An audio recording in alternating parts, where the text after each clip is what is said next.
The Busch family didn't just make beer, they created Budweiser, America's favorite beer, enjoyed at every Super Bowl and barbecue, with a fortune of $20 billion.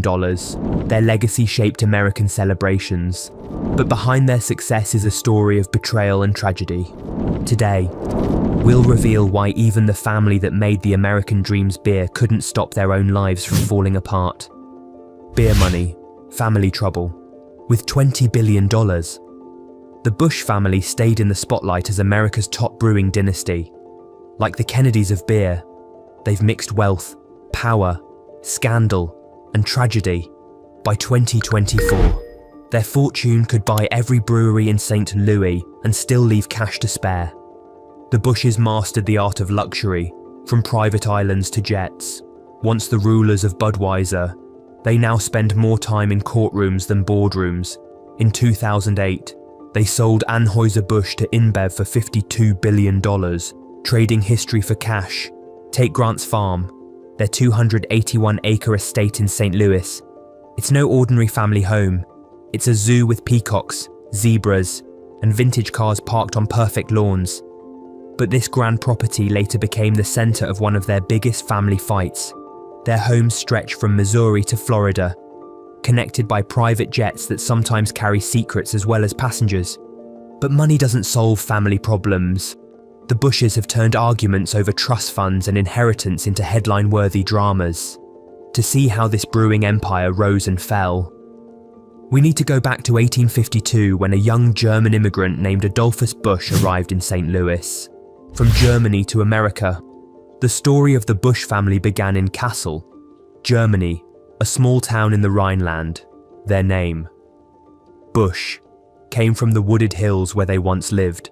By the time Adolphus Busch was born in 1839, the family had left their rural roots behind and built a successful business, supplying wine merchants and brewers across Europe. Adolphus was the 21st of 22 children and grew up learning about business. While other kids played, he studied in Mainz and Brussels, learning math, trade, and the skills that would help him later in life.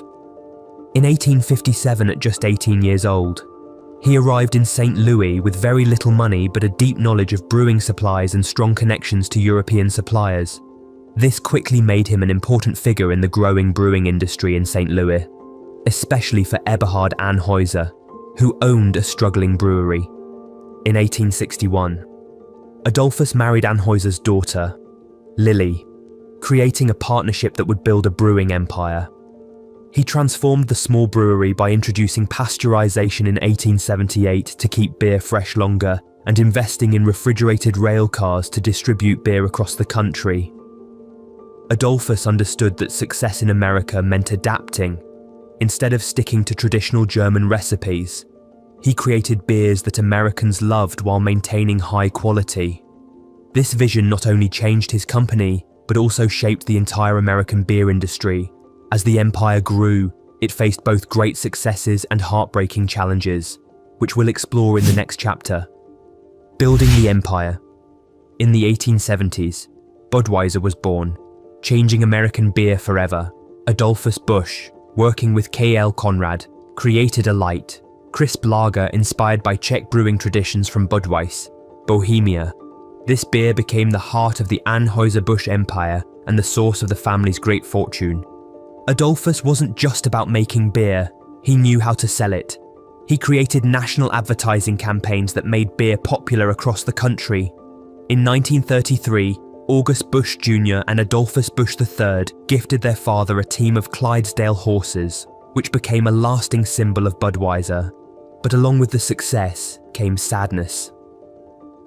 In 1934, August Busch Sr. ended his own life due to unbearable illness, showing that even immense wealth couldn't prevent personal pain. The business grew under August Gussie Busch Jr. By 1957, Anheuser-Busch became the largest brewery in America. Innovations like aluminum cans and memorable ads like "This Bud's for you" made Budweiser a household name. However, the family faced scandals. In 1976, Peter Busch accidentally killed a friend and was charged with manslaughter.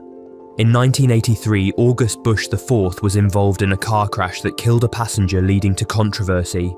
Despite these troubles, the business continued to grow with products like Bud Light in 1981, while the company tackled competition from craft brewers. The family's internal struggles were often its biggest challenge. Going global. In the 2000s, Anheuser-Busch faced tough challenges, both from global competitors and family issues. In 2004, the creation of InBev brought strong competition. August Busch IV became CEO in 2006, but his troubled past and risky behavior raised doubts about his leadership. Although Anheuser-Busch still controlled half of the US beer market, it struggled to keep up with changing tastes.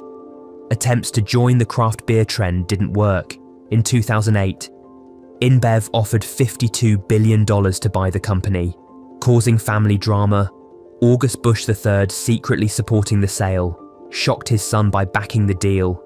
This marked the end of 156 years of family control. More troubles followed. In 2010, August Busch IV's girlfriend died of an overdose at his home, leading to lawsuits. In 2017, he was arrested for trying to fly a helicopter while drunk. Other family members, like Billy Busch, tried to revive the beer legacy but failed. Anheuser-Busch became part of a global company, but the family's story remains a mix of success, scandals, and heartbreak, a new beginning.